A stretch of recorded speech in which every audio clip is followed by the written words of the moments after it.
Have you ever wondered, am I doing enough? Enough to live your values? Enough for the planet? Enough to feel like you're making a real difference? We've both asked that question so many times, and we don't think we're alone. I'm assuming everyone here has asked themselves the same question. Because even when you recycle, you reduce waste, you shop local, you try to choose products that reinforce your values, it still feels like you are not doing enough. And looking at the world today, climate change, burnout, inequality, it can feel like the odds are stacked against you. So, if the need for change is so urgent, and if everyone is trying, then why does it still feel like nothing's changing? That's the question that sparked our research. And it wasn't about finger pointing, it wasn't looking for somebody to blame, but it was to understand.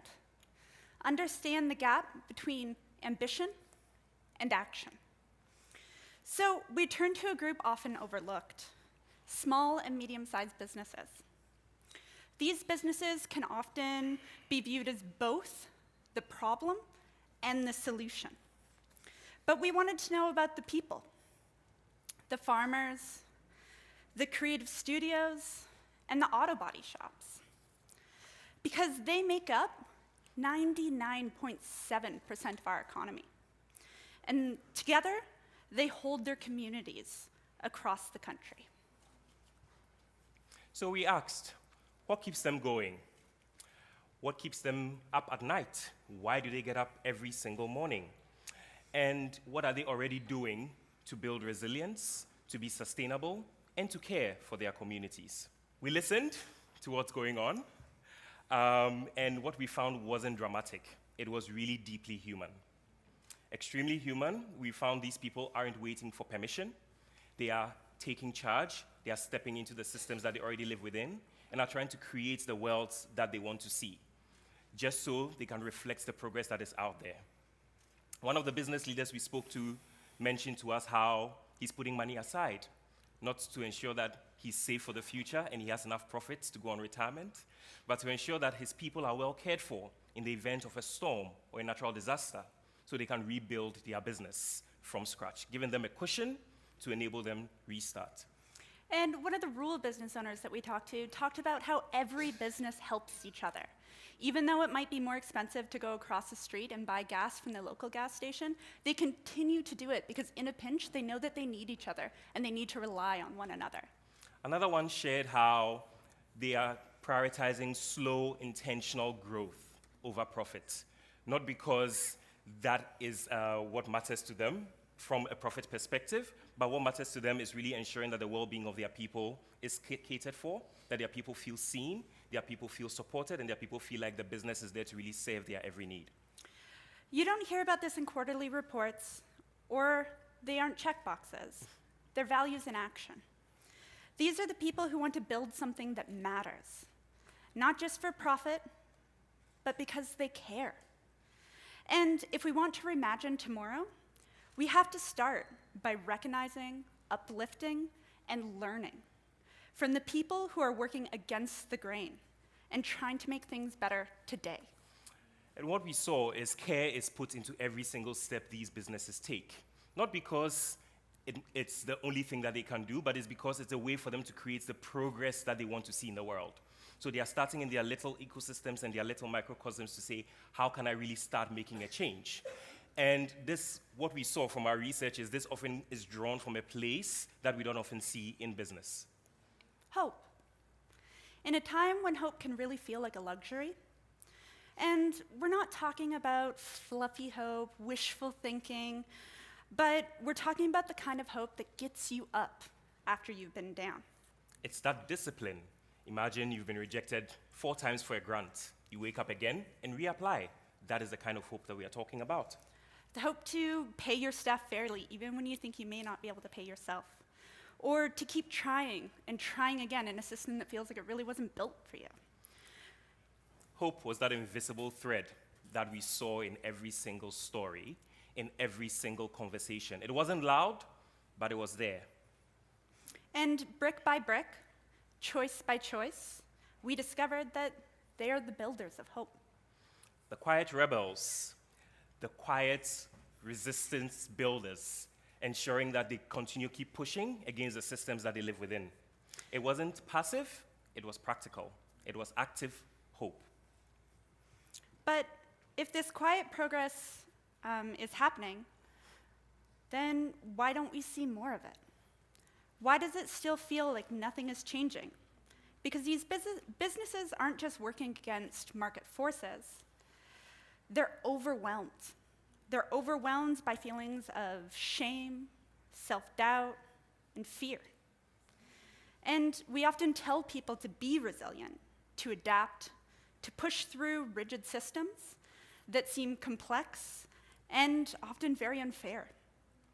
It's like they're being told to run a carbon neutral, socially just, diversity forward company, all on 4 hours of sleep with $17 to their name. And don't forget to make it Instagrammable. So they told us time and time again that they felt like their puny efforts just couldn't amount to much change. And I know that feeling, and I'm sure many of you do as well. That's doubt, and that's the real barrier to change. Because when you believe that your efforts don't matter, then it's hard to keep trying. So, what we've come to understand is if we think of care as sustainability, then we start to see hope as essential and being able to drive that particular change that these people want to see. And that reframe is really necessary in the way we really interact with these businesses, especially in trying to build that capacity that businesses need to keep going. So if you speak to a small business owner, it's really about making sure that I have the right resources to do what I need to do. It's about ensuring that I have the right systems in place to support my sales. And that is the kind of capacity that we are talking about. And these people get up time and time again, despite these systems not serving them to be able to push forward. So we found that it's personal, that it's the ability to stay committed to what you believe in, even under pressure. Because when you build hope, you have built the relationships, the systems, and the grounding to move forward. And it's in those hard moments when we are tried, when things are uncertain, that's when the hope gets tested. And that's exactly when we need it the most. Hope is what put care into motion. And care is what shapes the way we act. And when that action is repeated, supported, and shared, it becomes resilience in practice. We no longer see sustainability as a destination, but more as a continuous journey, rooted in active hope. So where does that leave us? How do we start to feel like we're making a difference? Our research reinforced that we need to start by listening. Because when we listen to these people, we really understand what they are going through, and time again, we've heard that hope does not grow in isolation. So these business leaders say we need support, we need care from everybody to be able to push that through. But they're rarely asked what they need. Because we cannot build a better future alone. It's something that we must build together. And when we recognize those little steps that these businesses are taking, it really changes their perspective and gives them the necessary encouragement that they need to be able to keep pushing. And it's in offering grace when you see someone stumble, being patient when you go into a coffee shop and someone is taking time to serve you, recognizing that there's a lot happening behind the scenes. It's about recognizing that when you see a compost bin, that is someone trying to make a change within their own little world.